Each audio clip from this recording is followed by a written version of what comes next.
మానవలోకానికి స్వాగతం, మా నవలోకానికి స్వాగతం, మా లోకానికి స్వాగతం. మా దొడ్లో పెరిగిన పనసకాయలని కోసి చూద్దాము. ఏ విధంగా పనస్తొనలు తీయాలి, తర్వాత తుక్కునంతా విడిగా ఎలా చేసేయాలో చూద్దాం రండి.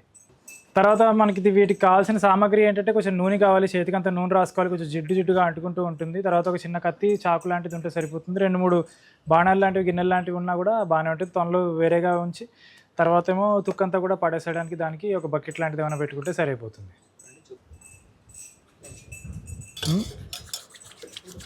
నూనె కొంచెం నేను చేతులకి రాసుకుంటున్నాను.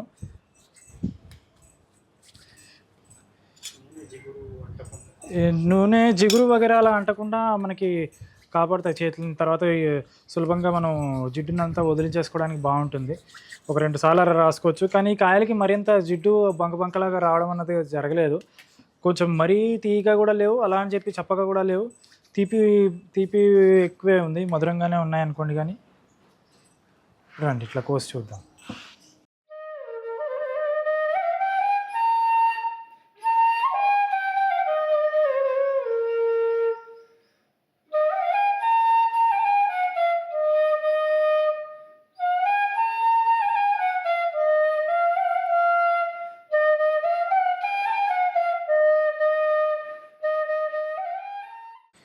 ఇప్పుడు మధ్యలోకి ఇలా కోసాను నేను.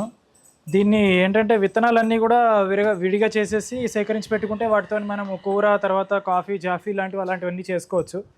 నేను మధ్యలో భాగంలో కూడా కోస్తే మనకి సులభంగా మొత్తంగా ఒకేసారి తొనలన్నీ కూడా లభ్యమవుతాయి, లేకపోతే శ్రమ ఎక్కువైపోతుంది.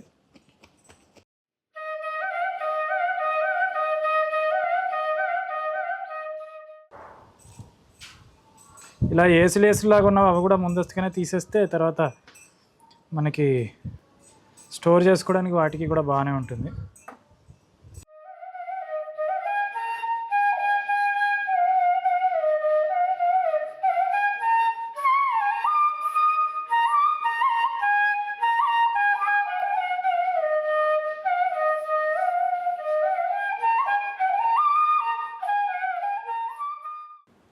చూస్తున్నారు కదా, సుమారుగా 100-150 అలా తొనలు వచ్చాయి ఈ కాయ నుంచి, ఈ పంట నుంచి.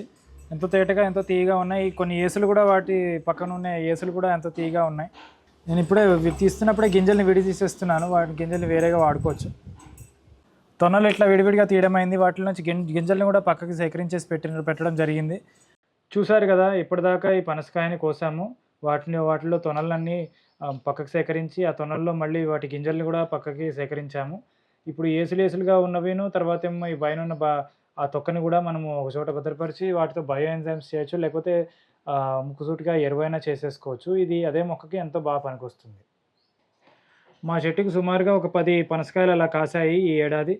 మనము చిన్నగా వాసన చూసి వాటిని కొంచెం కొట్టి చూస్తే కనుక మనకు అర్థమవుతుంది అది పండిందో లేదో ఏంటి అని. సువాసన వస్తూ ఉంటే కనుక అది పండినట్లే.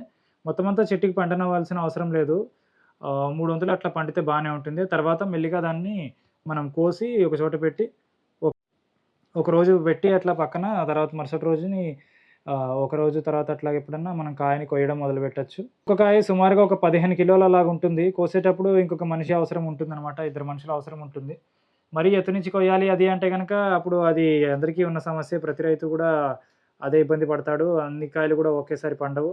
మరీ ఎత్తున కాయలు కాస్తే కనుక అది ఒక రకమైన సమస్య రైతులందరికీ కూడా. ప్రతి కాయ ఒకేసారి కాయదు, పండదు. అప్పుడప్పుడు కాస్తూ ఉంటాయి. మరీ ఎత్తు మీద ఉంటే కనుక ఇంక వాటిని సేకరించుకోవడం అనేది ఒక రకమైన సమస్యే.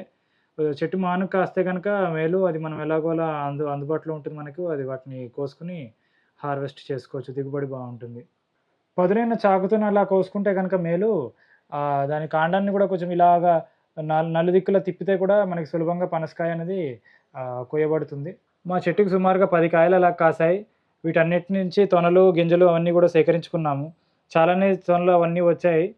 అయితే ఏంటంటే అయినంత వరకు చుట్టుపక్కల వాళ్ళందరికీ, తెలిసిన వాళ్ళందరికీ పంచిపెట్టుకుని ఇక మిగతా తొనలన్నిటితోనూ కూడా జాక్ ఫ్రూట్ జామ్ చేసుకున్నాము. తర్వాత ఈ గింజలు కూర వండుకొని కొన్ని ఉడకబెట్టుకొని తిన్నాము. ఇంకా మిగతా గింజలన్నిటితో కూడా మేము జాఫీ చేసుకున్నాము. జాఫీ అనగా ఏంటంటే అది కాఫీకి ఒక ప్రత్యామ్నాయము. బాగా వేయించి తర్వాత వాటిని గింజలను పిండి కొట్టేసి వాటిని కాఫీలాగా తాగొచ్చు.